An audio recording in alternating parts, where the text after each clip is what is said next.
Hello, and welcome to another Phenomenex video tip.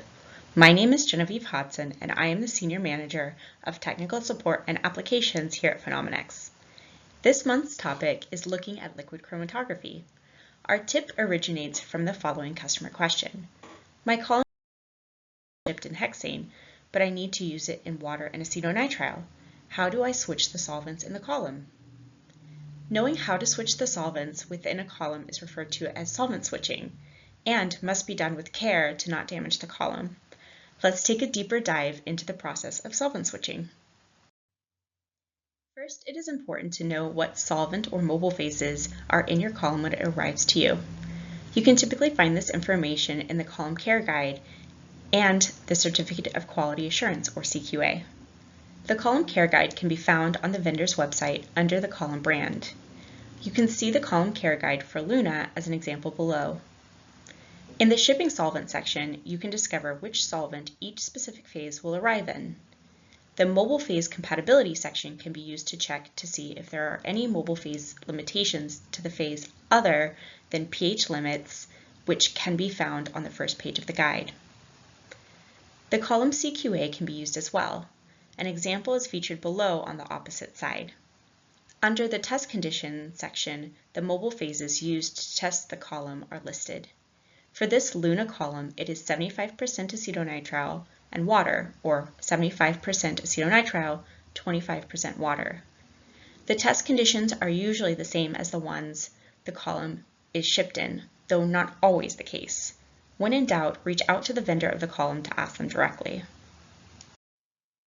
Once you know the solvent the column was shipped in, check the miscibilities of the shipping solvent and your method's mobile phases. An example of a miscibility chart is shown here. Water is highlighted in blue, and you can see it is immiscible with many routine LC solvents, including hexane, DCM, and heptane, which are typically used in normal phase conditions. Opposite to water, isopropanol, highlighted in yellow, is miscible with all the LC solvents, which is why it is commonly used as an intermediate or transition solvent when switching from water to hexane or heptane. After a transition solvent is found, flush that with that solvent for 30 to 60 column volumes, followed by 10 column volumes of pure starting solvent. Then finally equilibrate with your method's mobile phases. An example of a solvent switching protocol would be the following. The column arrives packed in 99% hexane and 1% acetonitrile. IPA or isopropanol is used as the intermediate and flushed for 30 to 60 column volumes, followed by 10 column volumes of acetonitrile, and finally either ending with 50% acetonitrile, 50% water, or 50% buffered water. We have spoken about how to successfully switch the solvent in your column, but not the why behind it. Improper solvent switching can cause several irreversible issues, including permanent damage to the column from pockets in the media bed or voids at the column's inlet. Additionally, salt can crash out of the mobile phases if care is not given to go through pure solvents while transitioning.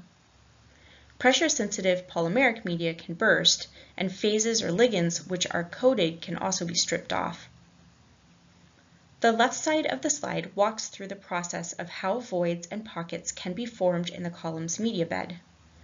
Unfortunately, once the damage is done from using immiscible solvents on a column, it is extremely hard, if not impossible, to undo.